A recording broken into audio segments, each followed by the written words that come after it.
कोलकाता के park circus में पत्थरबाजी हुई, मजहबी नारे लगते हैं, सड़क को कब्जाने की कोशिश की जाती है और फिर पुलिस पर हमला किया जाता है।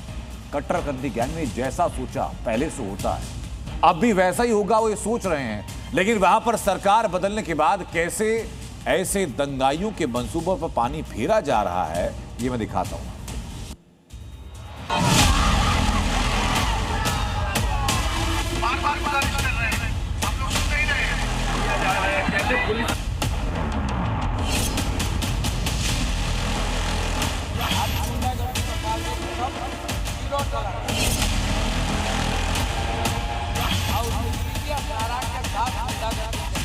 ये बंगाल में नहीं होगा। हाथ में पत्थर उठाना, पत्थरबाजी करना, ये बंगाल में नहीं होगा, नहीं होगा। कोलकाता के पार्क सर्कस में जो हिंसा भड़की,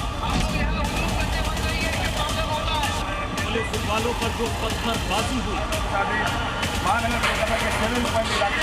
वो सिर्फ विरोध प्रदर्शन नहीं था, ये कानून और शुभेंदु सरकार को चुनौती देने की कोशिश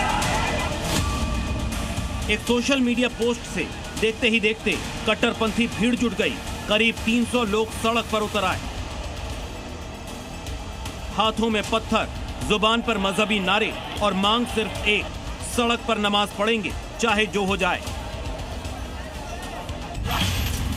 प्रदर्शन की आड़ में कट्टरपंथियों का वही पुराना पत्थरबाजी मॉडल भी सामने आ गया। पहले भीड़ जमा करो, फिर सड़क जाम करो, पुलिस रोके तो धार्मिक अधिकार का मुद्दा बनाओ, महिलाओं को आगे करो और उसके बाद अचानक हमला।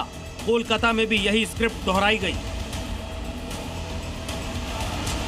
लेकिन कट्टरपंथियों की ये जमात शायद भूल गई थी कि अब बंगाल में ममता सरकार नहीं, शुभेंदु सरकार है और उनके अधिकारी बुलडोजर एक्शन का विरोध और फिर उसे मजहबी रंग में ढालने वालों का पूरा इंतजाम कर दिया गया है। पश्चिम बंगाल के नए सीएम का मैसेज एकदम क्लियर है, अब बंगाल में पत्थरबाजी नहीं चलेगी। हाथ में पत्थर उठाना, पत्थरबाजी करना, ये बंगाल में नहीं होगा, नहीं होगा, नहीं होगा। दरअसल बंगाल में कट्टरपंथी गैंग के कोहराम के बाद जब पुलिस ने सड़क खाली कराने और ट्रैफिक बहाल करने की कोशिश की तो भीड़ ने पुलिस पर ईंट पत्थर बरसाने शुरू कर दिए। सबसे चौंकाने वाली बात यह रही कि पत्थरबाजी में महिलाएं भी शामिल थीं। बुर्का पहनकर पुलिस पर हमला किया गया, जिसके बाद हालात संभालने के लिए महिला पुलिस बल तक उतारना पड़ा। कोलकाता की सड़कों पर हिंसा इतनी अचानक और संगठित थी कि पुलिस को संभलने तक का मौका नहीं मिला। देखते ही देखते पूरा इलाका रण क्षेत्र बन गया।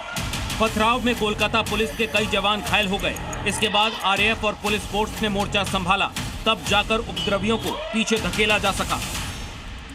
आप देख पा रहे हैं अभी भी पार्क सर्कस में परिस्थिति बिल्कुल सामान्य है, लेकिन बगैर कोई जोखिम उठाए यहाँ पे केंद्रीय आधा सेना की आधी टुकड़ी तैनात है।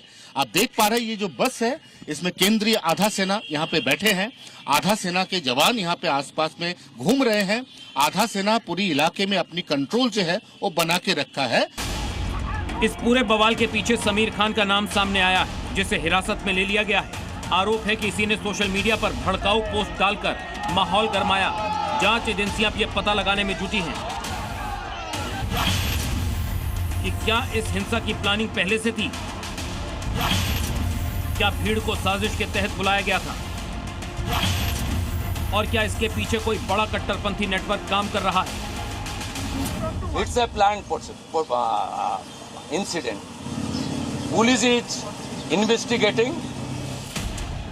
प्रदर्शनकारियों की मांगे भी सवाल खड़े कर रही हैं। कोई कह रहा था कि बीफ खाने से हमें कोई नहीं रोक सकता, तो कोई सड़क पर नमाज पढ़ने को अपना अधिकार बता रहा था। यानी मुद्दा सिर्फ विरोध का नहीं था, बल्कि खुलेआम कानून व्यवस्था को चुनौती देना था। कौन सा हक छीना गया है आपसे, वो तो बोलिए। रोड में नमाज नहीं पढ़ने का।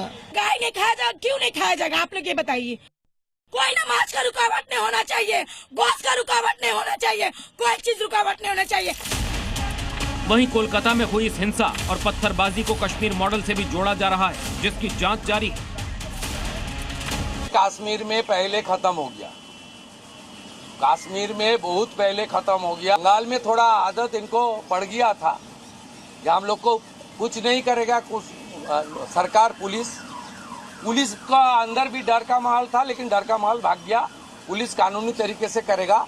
बार बार हम बोलते हैं कि बंगाल का हालत जम्मू कश्मीर से भी खराब है, पता चल रहा है, लेकिन भूल जाना चाहिए, नहीं भूलना चाहिए कि सरकार बदल गया है, कल्चर बदल गया है। वही फर्क साक्षात जहाँ रामनवमी में किसी बस में एक और ओंकार